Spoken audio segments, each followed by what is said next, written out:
لله رب العالمين والصلاة والسلام على أشرف الأنبياء والمرسلين وعلى آله وأصحابه أجمعين ومن تبعهم بإحسان إلى يوم الدين. يا أيها الذين آمنوا اتقوا الله حق تقاته ولا تموتن إلا وأنتم مسلمون. يا أيها الناس اتقوا ربكم الذي خلقكم من نفس واحدة وخلق منها زوجها وبث منهما رجالا كثيرا ونساء واتقوا الله الذي تساءلون به والأرحام إن الله كان عليكم رقيبا. يا أيها الذين آمنوا اتقوا الله وقولوا قولا سديدا يصلح لكم أعمالكم ويغفر لكم ذنوبكم ومن يطع الله ورسوله فقد فاز فوزا عظيما. أما بعد فأعوذ بالله من الشيطان الرجيم. بسم الله الرحمن الرحيم.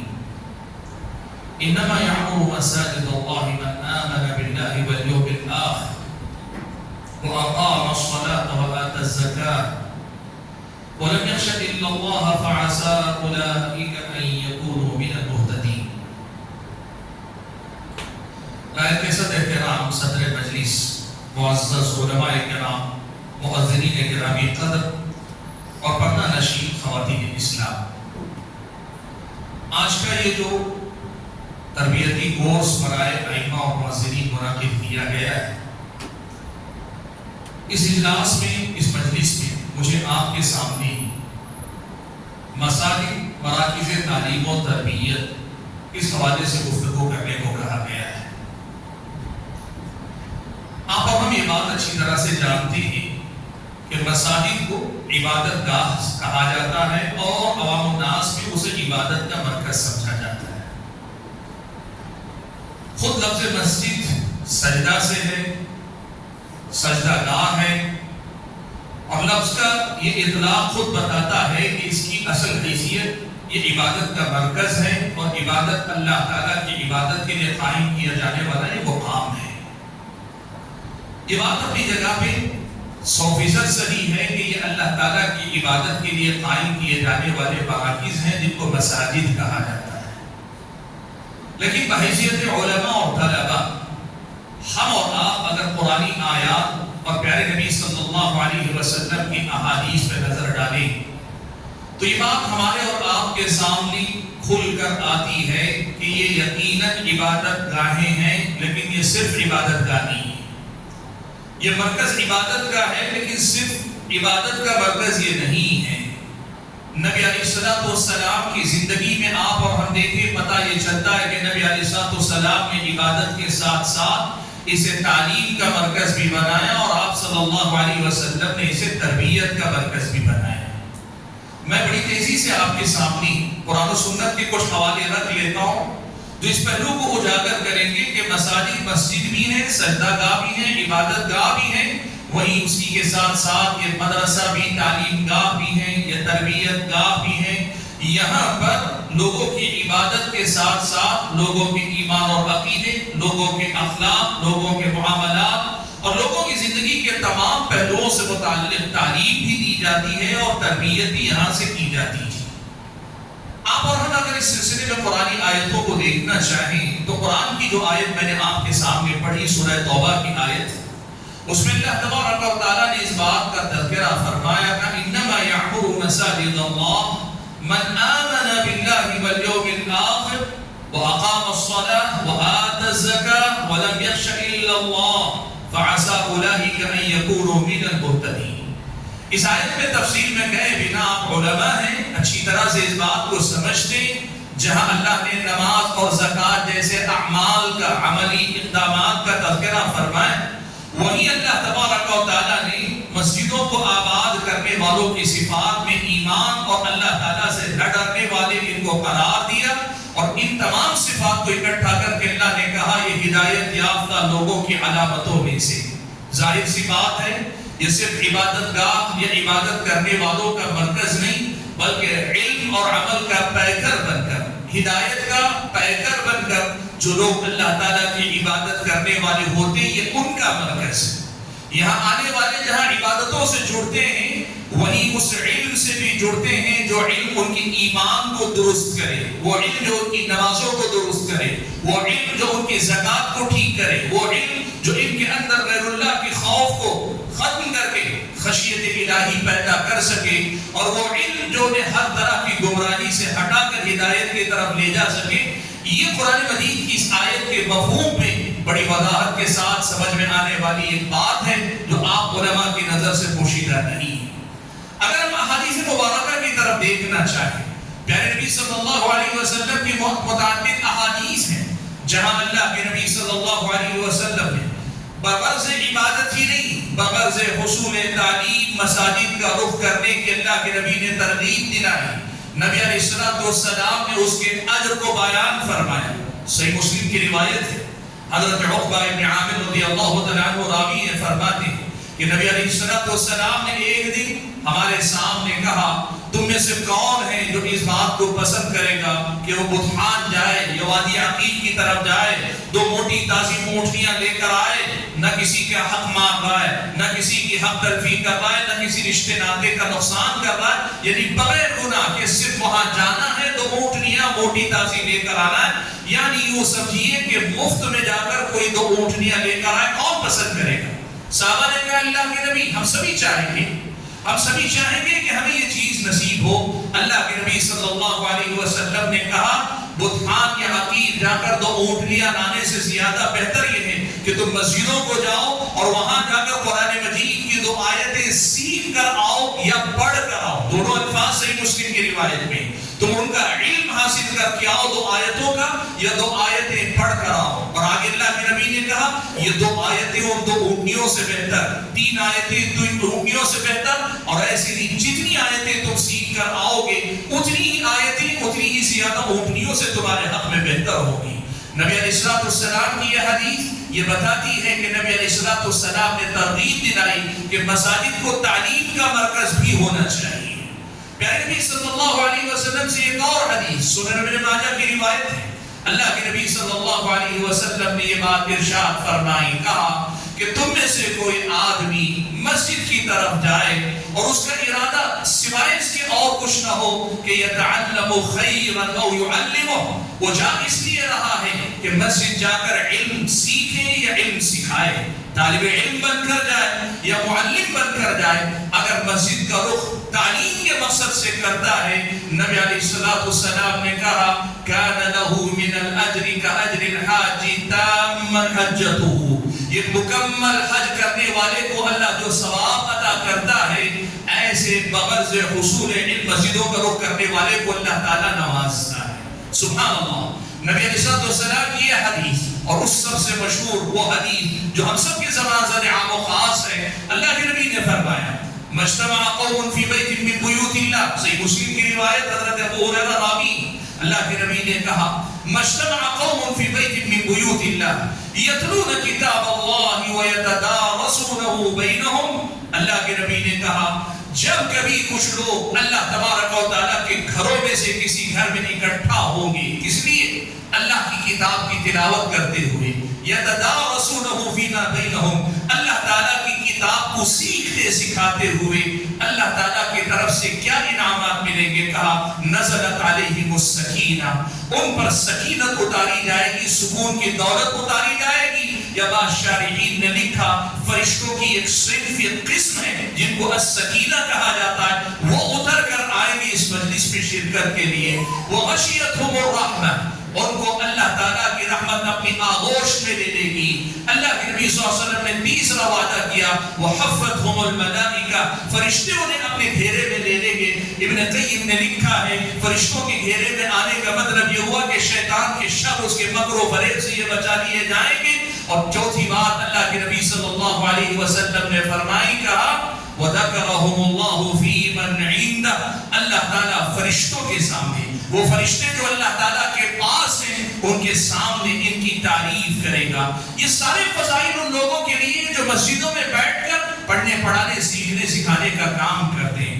معزز علماء کرام، میں نے صرف بطور نمونہ آپ کے سامنے کچھ وہ حدیثیں ذکر کی جو ہم اور آپ کو یہ سبق یاد دلاتی ہے کہ یہ مساجد عبادت گاہ بھی ہیں، یہ درس گاہ بھی ہیں، یہ تربیت گاہ بھی ہیں۔ سماج میں ان کا کردار جہاں عبادت کے مرکز کے طور پہ زندہ رہنا چاہیے، ان کا کردار تعلیم گاہ کے طور پر بھی زندہ رہنا چاہیے، ان کا کردار تربیت گاہ کے طور پر بھی زندہ رہنا چاہیے۔ آپ دیکھیے نبی علیہ السلام نے صحابہ کرام رضوان اللہ علیہم اجمعین کی تعلیم اور تربیت جو کی، اس کا غالب حصہ مسجد نبوی کے اندر ہی اللہ کے نبی صلی اللہ علیہ وسلم نے انجام دیا۔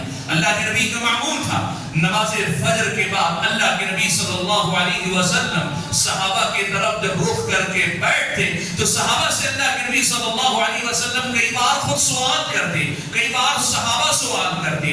نبی علیہ السلام نے خواب دیکھا ہوگا تو خواب بیان کر کے اس کی تعبیر کے ذریعے علم دیتے، اور کئی بار صحابہ کے خواب سن کر ان کی تعبیرات بیان کرتے۔ اور اللہ کے نبی صرف نماز فجر کے بعد نہیں، احادیث اس بات پر شاہد ہے کہ متعدد حوالوں سے اللہ کے نبی مجلس میں، مسجد میں صحابہ کے ساتھ بیٹھے رہتے تھے، مختلف لوگ آتے۔ آپ جانتے ہیں وہ حدیث جس میں اللہ کے نبی صلی اللہ علیہ وسلم نے کہا ابھی تمہارے پاس ایک جنتی آئے گا، ایک انصاری صحابی آئے، دوسری بار، تیسری بار، وہ دن کا موقع تھا۔ اللہ کے نبی صلی اللہ علیہ وسلم نے صحابہ کی تربیت کی، صحابہ کی تعلیم کا نظم اللہ کے نبی نے کیا۔ آپ جانتے ہیں اس حدیث کو، نبی علیہ السلام صحابہ کے ساتھ بیٹھے، ایک صحابی مسجد میں داخل ہوئے، اللہ کے نبی کو سلام کیا، گئے نماز پڑھنے لگے۔ ان کے نماز کے پڑھنے میں خلل تھا، ان کے طریقے میں خلل تھا۔ اللہ کے نبی نے بلا کر کہا ارجع فصلی فإنک لم تصلی۔ ساری حدیث آپ کے سامنے۔ ایسے واقعات آپ کو بے شمار اللہ کے نبی کی سیرت میں ملیں گے جو بتاتے ہیں کہ اللہ کے نبی صلی اللہ علیہ وسلم نے مساجد کو تعلیم کا مرکز بنایا، مساجد کو تربیت کا مرکز بنایا۔ حاضرین گرامی قدر، آپ اگر سلف صالحین کی سیرتیں دیکھیں، بالخصوص ابتدائی دور صحابہ تابعین تبع تابعین کا دور اگر آپ دیکھیں گے، ہماری مساجد ہی ہمارے مدارس تھے، ہماری مساجد ہی ہمارے مدارس تھے۔ آج جو ہمارے اس جیسے مدارس قائم ہیں، یہ بعد کے دور میں لوگوں کی ضرورت اور خاص طور پر وہ لوگ جو آ کر یہی رہ کر پڑھنا چاہتے ہیں، ان کے لیے یہ چیزیں ایجاد ہوئی، اور یہ غلط نہیں، ان کے اپنے فائدے، ان کے اپنے مقاصد ہیں۔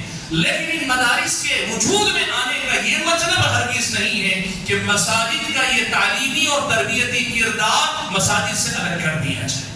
بدقسمتی سے ہمارے اور آپ کے سماج میں کچھ ایسا ہی ذہن ہے، بات تعلیم کی ہوتی ہے تو مدرسہ یاد آتا ہے، اور عبادت کی ہوتی ہے تو مسجد یاد آتی ہے، اور اگر مساجد کو دعوت کا، تعلیم کا، تربیت کا مرکز بنانے کی بات آتی ہے، بہت کم ذہن اس پر آمادہ ہوتے ہیں۔ یہ ایک سوچ کا بہت بڑا فرق ہے جس میں تبدیلی لانے اور اصلاح کرنے کی ازحد ضرورت ہے۔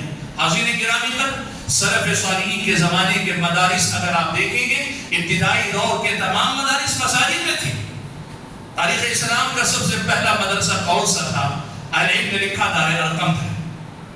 دار ارقم اللہ کے نبی نے جہاں سے سکھایا۔ اگر دار ارقم کی بات کریں، یہ وہ دور تھا جب مکے میں مسلمانوں کا مسجد حرام پر کوئی کنٹرول نہیں تھا۔ کنٹرول تو دور کی بات، وہ عبادت نہیں کر سکتے تھے، لیکن دار ارقم بھی اللہ کے نبی صلی اللہ علیہ وسلم نے مسجد کے قریب ہی گھر کا انتخاب کیا تھا۔ اہل علم نے اس کے فوائد میں ذکر کیا ہے کہ جو لوگ کعبۃ اللہ تک سارے عرب سے آتے تھے، ان تک پہنچ ممکن تھی، آسان تھی۔ یہ بھی ایک مقصد تھا کہ اللہ کے نبی نے جس کی وجہ سے دار ارقم کا انتخاب کیا۔ اگر اس کے بعد مدرسے کا ذکر آتا ہے، صفہ کا تذکرہ آتا ہے، چبوترا، وہ مسجد نبوی میں، مسجد نبوی سے متصل چبوترا ہے، وہ مدرسہ جسے صفہ کے نام پہ ہم جانتے ہیں، یہ صفہ والا مدرسہ بھی مسجد سے متصل ہے یا مسجد ہی میں ہے۔ آپ ایسے ہی اگر دیکھیں محدثین کی سیرتیں، جو علم دیا کرتے تھے وہ مسجدوں میں بیٹھا کرتے تھے، اور آپ کو پتہ ہے دور دراز سے سفر کر کے آنے والے طلبہ وہ بھی مسجدوں میں آ کے ڈیرا ڈال کے علماء سے علم حاصل کیا کرتے تھے۔ میں یہ پہلو صرف آپ کے سامنے لانا چاہتا ہوں کہ ہم ان مدارس کو، تعلیم مساجد کو ہم تعلیم کا مرکز بنائیں۔ اور جہاں تک تربیت کی بات، تربیت کے حوالے سے بھی آپ یہ بات سب سے پہلے سن لیں۔ نبی علیہ السلام سے ماں عائشہ صدیقہ رضی اللہ تعالیٰ عنہا راویہ ہیں، سنن نبی داؤد، مسند احمد وغیرہ کی روایت ہے، فرماتی ہیں کہ امر رسول اللہ صلی اللہ علیہ وسلم ببناء المساجد فی الدور وان تطیب وتنظف. کہتی اللہ کے نبی صلی اللہ علیہ وسلم نے ہمیں یہ حکم دیا کہ ہم جب کبھی کوئی محلہ بسائیں، کوئی بستی بسائیں، تو اس محلے بستی کے اندر مسجد کو بھی ضرور بنائیں، مسجد کی تعمیر کی فکر کریں. کیوں؟ اس لیے کہ ایک محلے کے لیے عبادت کا مرکز بھی ضروری ہے، ایک محلے کے لیے تعلیم اور تربیت گاہ کی بھی ضرورت ہے. ان مساجد کی حیثیت کو آپ پہچانیں. یہاں سے جو تعلیم کا کام ہوتا ہے بڑا مبارک ہوتا ہے. یہاں سے جو تربیت ہوتی ہے وہ تربیت بڑی بابرکت ہوتی ہے.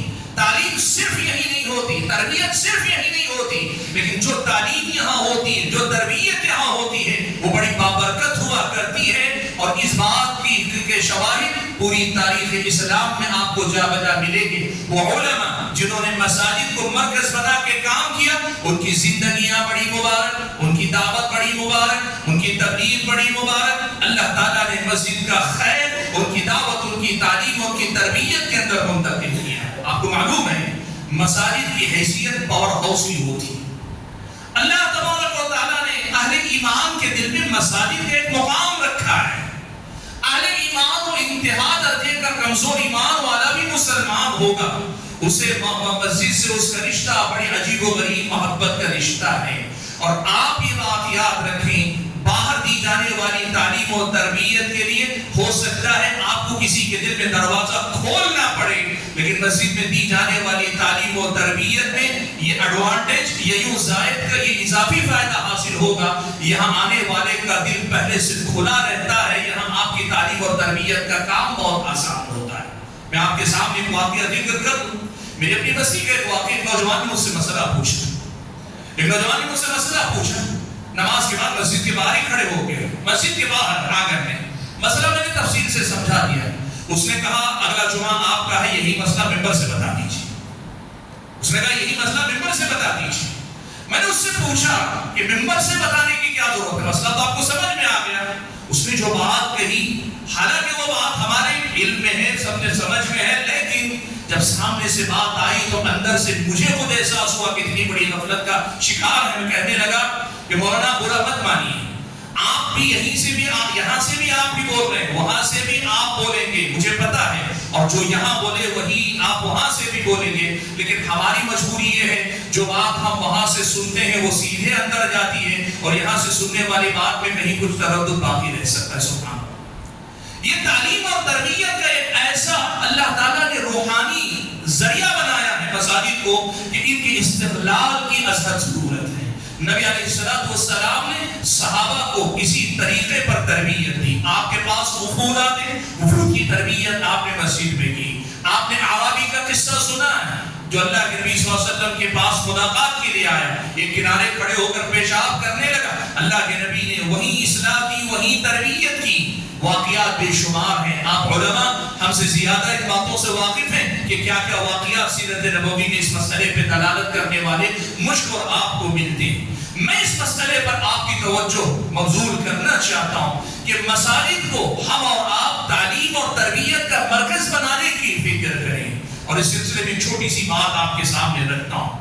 آپ میں سے ہر آدمی اپنے آپ سے یہ پوچھے، ہم میں سے اکثر ائمہ مساجد میں امامت ہم کر رہے ہیں، بہت سارے ہمارے اپنے یہ جو مجلس میں شریک علماء ہیں یہ باقاعدہ پنج وقتہ نمازوں کے امام ہیں. آپ اس فرق کو دیکھیے. نبی علیہ السلام صحابہ کی نمازوں کی امامت بھی کرتے تھے، اور نماز سلام پھیرنے سے پہلے، نماز تکبیر تحریمہ کہنے سے پہلے، اور نماز کے دوران اور نماز کے بعد بھی اللہ کے نبی صلی اللہ علیہ وسلم صحابہ کی نمازوں کو درست کرتے تھے. نبی علیہ السلام صحابہ کی نمازوں میں ہونے والی غلطیوں کی اصلاح کرتے تھے. معاف کیجئے گا، ہم میں سے بہت سارے شاید ایسے ہوں گے جو 10 سال سے 5 سال سے کسی مسجد میں امامت کر رہے ہوں گے. پابندی سے ہم امام ہیں، لیکن ہمارے مقتدیوں کی نماز اب تک درست نہیں ہو سکی ہے. یہ کتنا بڑا المیہ ہے، ہمیں سوچنا چاہیے. اللہ کے نبی صلی اللہ علیہ وسلم نماز شروع کرنے سے پہلے صفوں کی درستگی کا حکم دیتے تھے. اللہ کے نبی کہتے تھے میں تمہیں نماز کی حالت میں اپنے پیچھے سے بھی دیکھتا ہوں جیسے میں سامنے سے دیکھتا ہوں. یہ اللہ کے نبی کو دیا دیا گیا معجزہ تھا. اللہ کے نبی صلی اللہ علیہ وسلم نماز میں کوئی آواز سنتے, کوئی بھی فرق سنتے, ایک صحابی آئے رکوع کے بعد لمبی انہوں نے دعا پڑھی, سلام پھیرنے کے فوری بعد اللہ کے نبی نے پوچھا کون تھے؟ اللہ کے نبی نے اصلاح کی.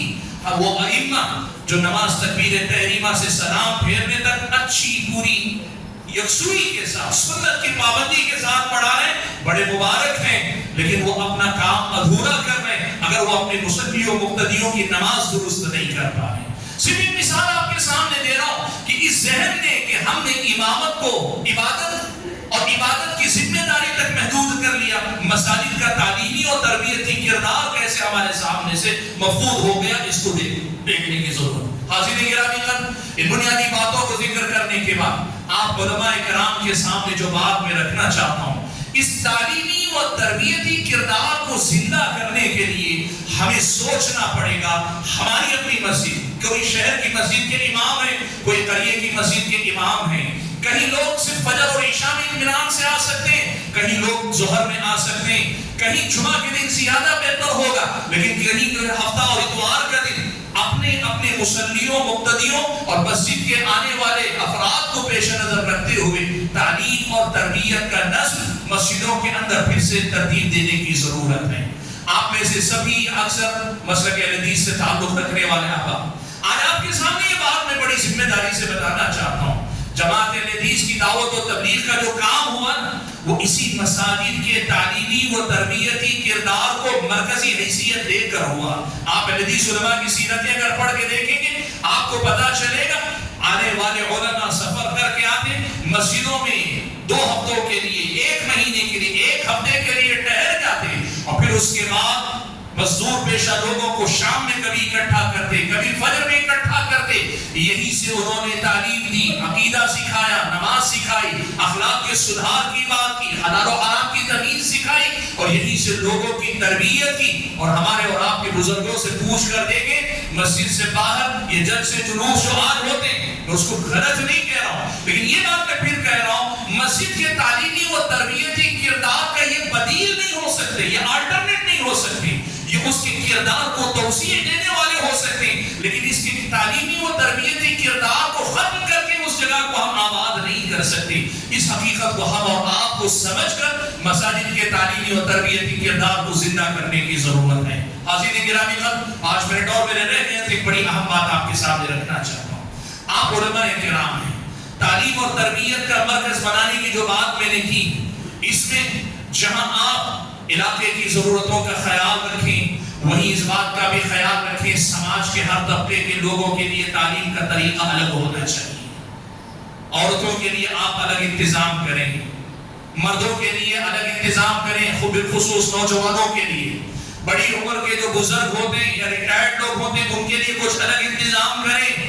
اور ان سب سے آگے بڑھ کر جو چھوٹے بچے ہوتے ہیں, نئی نسل جو آج ہمارے اور آپ کے سامنے ہیں, ان کو مسجدوں سے جوڑ کر مکاتب کے نظام کو مضبوط کرنے کی کوشش کریں. سبحان اللہ, آج ترجیحی بنیادوں پر اور بلا مبالغہ ترجیحی بنیادوں پر جن میدانوں میں کام کرنے کی ضرورت ہے وہ ہے مکاتب کا نظام درست کرنا. مساجد کے اندر یا مساجد کے زیر نگرانی محلے کے مختلف مقامات پر مکاتب کے نظام کو مستحکم کرنے کی ضرورت ہے. ہم اس دور میں جی رہے ہیں جہاں شر پھیلانے والے, ارتداد کی طرف دعوت دینے والے اور دنیا داری سکھانے والے اسباب اور ذرائع ہماری اور آپ کی نسل نو کو چوطرف سے گھیرے ہوئے, وہ چوطرفہ حملے کا شکار ہیں. لیکن اس حملے کے لیے جو تیاری ایمان کی, اخلاص کی, یقین کی ان ہماری نئی نسل کے اندر ہونی چاہیے, یہ تیاری ادھوری ہے اور بسا اوقات تو سرے سے ناپید ہے. اور اس کی بنیادی وجہ ہے مکاتب کے کردار کا مفقود ہو جانا. مساجد ہیں لیکن آپ خود اپنے آپ سے پوچھیں, آپ کے مساجد کے ذمہ داروں سے آپ بات کر کے دیکھیں, اگر پورے شہر کی ایک مسجد ہے تو شہر کے سارے بچوں کی بنیادی تعلیم کا انتظام مسجد میں ہونا چاہیے. لیکن سچائی یہ ہے کہ تمام کے تمام شہروں کو آپ دیکھ لیں, قریوں کو دیکھ لیں, کسی شہر کسی بستی میں بہت مشکل سے اگر ہم پورے شرح صدر کے ساتھ یا یوں بھی وسعت قلبی وسعت نظری کے ساتھ بھی شمار کر لیں, 20% بچے اور بچیوں کی بھی ہم تعلیم نہیں دے پاتے. 80% سے زیادہ بچوں اور بچیوں کو تعلیم سے آراستہ کیے بغیر فتنوں کے اس دور میں، فتنوں سے بھرے اس میدان میں، فتنوں سے اس بھری دنیا میں چھوڑ دینا، اپنی اولاد کو ہلاکت میں ڈالنا نہیں تو اور کیا ہے؟ مساجد کے تعلیمی اور تربیتی کردار کو زندہ کرنے کے لیے جن بنیادوں پہ زیادہ توجہ دینے کی ضرورت ہے وہ ہے مکاتب کے نظام کو مستحکم کرنا۔ حکومت ٹارگٹ دیتی ہے کہ ہم 0% گھٹائیں گے، ناخواندگی کا فیصد گھٹا کر ہم 100% تعلیم یافتہ بنائیں گے۔ ہم علماء کرام کی اور مساجد کے ذمہ داروں کی یہ ترجیح ہونی چاہیے کہ ہم اس ٹارگٹ کو حاصل کریں گے کہ ہمارے بچے 100% مکتب کی تعلیم کو حاصل کریں گے، 100% مکتب کے مرحلے کی تعلیم حاصل کریں گے۔ وہ بچے بہت کم ہیں جو ٹیوشن کے نام پہ کسی حافظ صاحب کے پاس پڑھ لیتے ہوں یا حافظ صاحب ان کے گھر آ کے پڑھاتے ہوں۔ وہ بچے بھی بہت کم ہیں جن کے ماں باپ خود اتنی اہلیت رکھتے ہوں کہ وہ اپنے بچوں کو تعلیم دے سکیں۔ سماج کے 90% سے زیادہ بچے وہ ہیں جن کے نہ ماں باپ قابل ہیں نہ ان کو اسباب میسر ہیں۔ وہ جو دین سیکھتے ہیں، چلتے پھرتے اٹھتے بیٹھتے، جو مل گیا جو سیکھ لیا، مستند غیر مستند، معتبر غیر معتبر، کس کی ضرورت ہے کس کی ضرورت نہیں، اس کا کوئی ان کو تمیز نہیں، کوئی سسٹم نہیں۔ اس صورتحال کو اگر ہم بدلنا چاہتے ہیں بڑا آسان کام ہے، یقین کیجئے بڑا آسان کام ہے۔ سارے اسباب اللہ نے مہیا کیے ہوئے، مساجد کے نام پہ اتنے اچھے مراکز، لوگوں کے دلوں میں اس کے لیے وہ مقام، اور تیسری طرف علماء کرام کے پاس وقت کی فراوانی، وقت کی فراوانی۔ افسوس اسی کا ہے کہ ہم تقرر کے وقت ہی یہ معلوم کر لیتے میری ذمہ داری امامت تک ہے، ٹھیک ہے، ذمہ داری امامت تک ہے۔ تدریس آپ کی اس ناحیے سے زیادہ اہم ذمہ داری ہے کہ یہ آپ کے لیے صدقہ جاریہ، آپ کی نماز ہو سکتا ہے صدقہ جاریہ کے بعد میں اس مقام پہ نہ پہنچے جس مقام پہ آپ کی تعلیم اور تربیت جو مکتب میں آپ دیتے ہیں اس مقام تک پہنچے۔ معزز علماء کرام، جو بات مجھے آپ کے سامنے ذکر کرنی ہے وہ یہی کہ ان مساجد کے تعلیمی اور تربیتی کردار کو زندہ کریں۔ سبحان اللہ، کبھی خواتین کے لیے تربیت کا، کبھی نوجوانوں کے لیے تربیت کا، اور تربیت کا مطلب کیا ہے آپ اس کو سمجھیے۔ آپ لوگوں کے اندر جس چیز کی کمی دیکھتے ہیں، بلائیے بٹھائیے، کبھی گفتگو کیجیے، کبھی ان کے سامنے نصیحت کیجیے، کبھی ان کو خود موقع دیجیے کہ وہ آپس کے مسائل پہ غور و فکر کریں، لیکن لائیے لوگوں کو مسجد سے جوڑیے، عبادت کے لیے بھی، تعلیم کے لیے بھی، تربیت کے لیے بھی۔ اور جب ہم یہ کرنے میں کامیاب ہوں گے تو یقین مانیے امت کی ترقی اور امت کی زبوں حالی کو بدلنے کا جو خواب ہم اور آپ دیکھتے ہیں اور جس کے لیے ہم اور آپ کوشش کر رہے ہیں، اور یہ ہمارے اور آپ کے علماء کی صلاحیتیں، یہ صحیح معنوں میں بار آور ثمر آور ثابت ہوگی۔ آج ایک بات ہے، یہ بھی آپ کے سامنے ذکر کر لوں، کئی ہمارے طلبہ فراغت کے بعد یہ پوچھتے ہیں کہ میں فراغت کے بعد کیا کروں۔ اگر اس سے کہا جائے آپ مسجد میں امامت کریں، وہ سیدھے سوال کرتے ہیں ٹھیک ہے مجھے پسند ہے مسجد میں امامت کرنا، لیکن مجھے لگتا ہے کہ جو علم میں نے حاصل کیا ہے مسجد میں امامت کرتا رہوں گا تو یہ علم مجھ سے ضائع ہو جائے گا۔ کیوں؟ اس لیے کہ ذہن ہمارے یہی بنے ہوئے ہیں کہ مساجد سے جڑنے کے بعد ہمیں امامت کرنی ہے، رہا علم اور تعلیم کا مسئلہ یہ موقوف رہے گا۔ اس کیفیت کو بدلنے کی ضرورت ہے۔ آپ جہاں ہیں وہاں معلم ہے، مربی ہے، اس میں کوئی شک نہیں کہ ایک طالب علم، ایک عالم دین جہاں وہ ہے وہاں وہ معلم ہے، مربی ہے، مبلغ ہے، سب کچھ ہے۔ لیکن مسجد کے اندر اگر وہ زیادہ توجہ دے سکے، آپ جس شہر جس بستی میں رہتے اس بستی کی مسجد سے اگر آپ اپنا تعلق مضبوط کر سکیں، چاہے آپ باقاعدہ امام ہو یا پھر یہ کہ شہر میں آپ رہتے بستے ہو، اگر آپ مسجد سے تعلق جوڑ کر اس تعلیم اور تربیت کے مشن کو آگے بڑھانا چاہیں گے، یقین مانیے ایک ایسا انقلابی کام ہوگا جس کے بہتر نتائج ہم اپنی آنکھوں کے سامنے بہت جلد دیکھ پائیں گے۔ اور یہ بات بھی ذکر کر لو اخیر میں کہ ہم اور آپ جانتے ہیں مدارس اسلامیہ پہ شکنجہ کسنے کی کوشش کی جا رہی ہے، طرح طرح کے قوانین، طرح طرح کے مسائل، ان سب چیزوں کا مقابلہ کر کے مدارس اسلامیہ کو آپ بچا لے جائیں گے، تب بھی سب سے زیادہ آپ کو جو مضبوط قلعہ ملے گا وہ یہ آپ کی اپنی مساجد۔ اللہ نہ کرے اگر کوئی برا وقت دیکھنا پڑا جہاں مدارس بند بھی کر دیے جائیں، مستقل مدارس چلانے کی چھوٹ نہ رہے، تب بھی یقین کیجئے تعلیم اور تربیت کے معاملے میں یہ مساجد آخری قلعہ ہمارا ثابت ہوگی۔ اور یہاں سے انشاءاللہ آپ آپ دیکھیں گے دین و ایمان کے تحفظ کا وہی کام ہوگا جو سلف صالحین نے اپنی زندگی میں کیا اور جو ہم نے پیارے نبی صلی اللہ علیہ وسلم کی سیرت میں دیکھا۔ میں اپنی اس گفتگو کو آپ کے سامنے ختم کرتے ہوئے یہی بات یاد دلانا چاہتا ہوں، یہ عبادت گاہ ہے، یہ مساجد ہیں، لیکن یہ صرف مساجد نہیں، یہ صرف عبادت گاہ نہیں، یہ تعلیم گاہ بھی ہیں، یہ تربیت گاہ بھی ہیں، اور جو علماء یہاں ہیں یہ اس سے تعلق رکھتے ہیں، ان کو یہ سمجھنا چاہیے ذمہ دار چاہے جو ہماری ذمہ داری بتائیں، لیکن ہمیں اپنی ذمہ داری یاد رکھنی چاہیے۔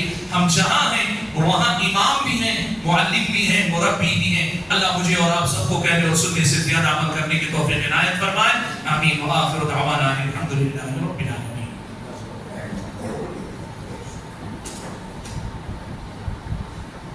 جزاکم اللہ خیر الجزا۔